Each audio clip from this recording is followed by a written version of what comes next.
Everyone, my name is Mini Sethi. I hope you all are staying healthy. Today we are going to talk about economic reform since 1991.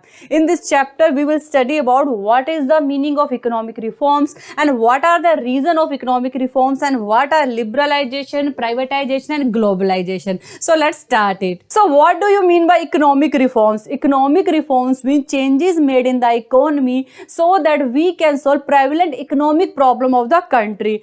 Economic reforms mean changes made in the economy so that we can solve prevalent economic problem of the country. In India, economic reforms were introduced in 1991 and there were so many reasons for economic reforms. First reason was poor performance of public sector. As we know, public sector are controlled by government. During that time period, public sector was not performing good. And second reason is deficit of balance of payment. Deficit of balance of payment means our import exceed from our export. Deficit balance of payment means our import exceed from our export, means we are giving more money to foreign as compared to money receiving from foreign. And third reason is inflationary pressure, means price of goods and services was continuous rising. And fourth reason was huge burden of debts, means government expenditure was exceed from government income. During that time period, government expenditure was exceed from government income. That's why government has to borrow money from banks, from public as well as from international financial institution. As a result, burden of debts was increased on governments.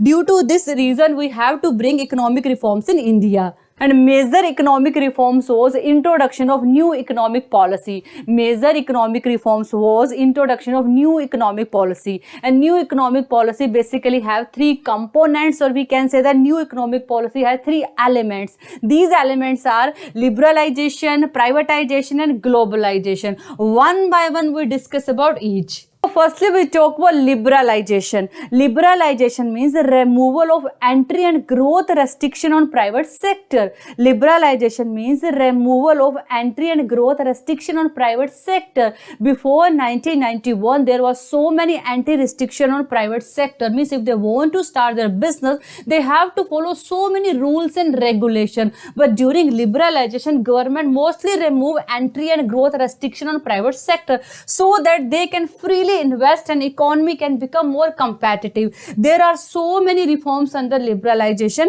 industrial sector reform, financial sector reform, tax reforms, foreign exchange rate reforms and trade and investment policy reform. Firstly, we discuss about these reforms. Firstly, we will talk about industrial reforms under liberalization. First industrial reforms is reduction in industrial licensing. During liberalization, industrial licensing were abolished on all industries except some shortlist industries like alcohol, cigarette, hazardous chemicals and pharmaceuticals. Means if private sector want to invest in these industries like alcohol, cigarette, hazardous chemicals, etc., then they have to follow proper licensing system. Otherwise, they are free from licensing. They can freely start their any business. They need not to take any license.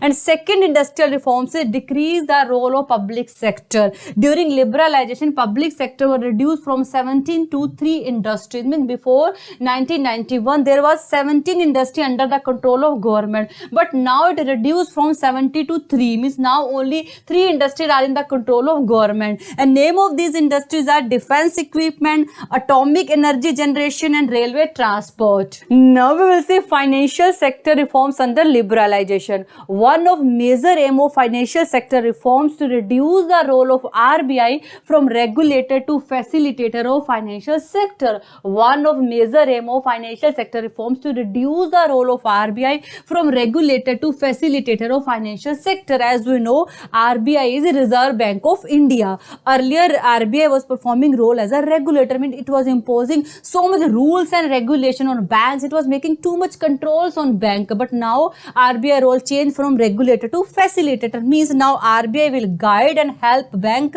so that it can develop and work together. Now we will see tax reforms under liberalization. As we know, there are two types of tax, direct tax and indirect tax. And first tax reforms is reduction in corporation tax. During liberalization, corporation tax was reduced, which was very higher earlier. And second tax reforms is simplified procedure of taxes. During liberalization, government simplified all procedures of taxes so that people can easily file their return. Now we will see foreign sector reforms under liberalization. Foreign sector reforms include devaluation of currency. Foreign sector reforms include devaluation of currency. During that time period, crisis of balance of payment was increasing. Our import was exceeding from our export, and our foreign exchange reserve was almost finished.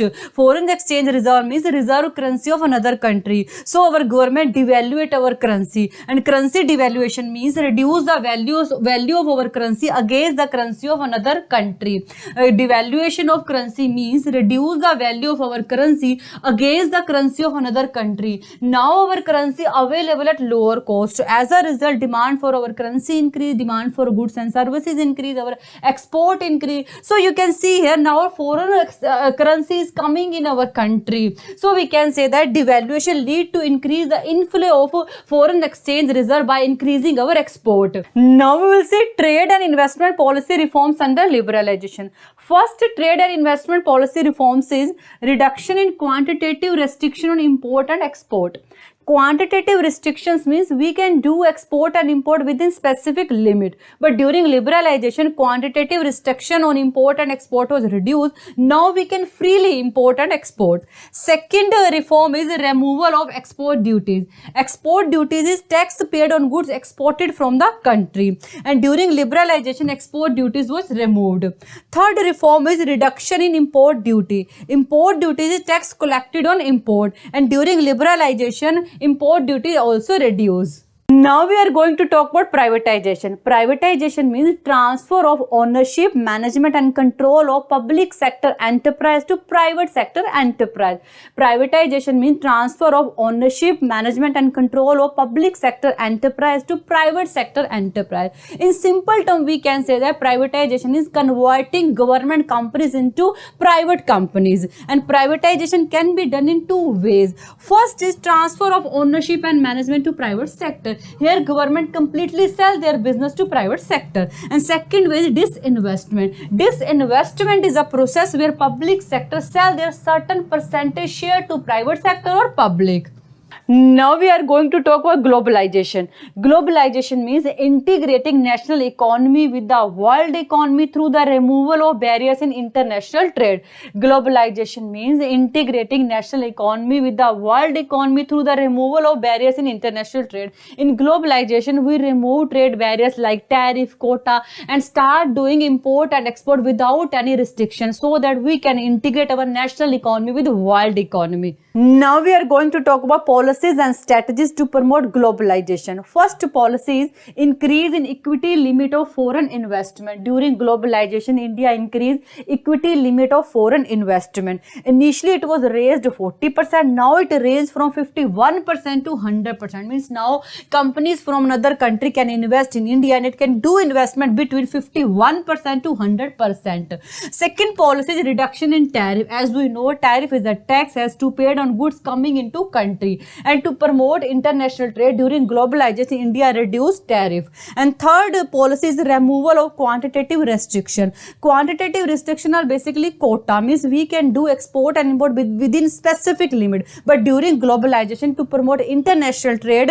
India reduced quantitative restrictions so that we can freely import and export. And this is all about economic reform since 1991. I think you got it, and thank you so much for watching this video. Bye, take care.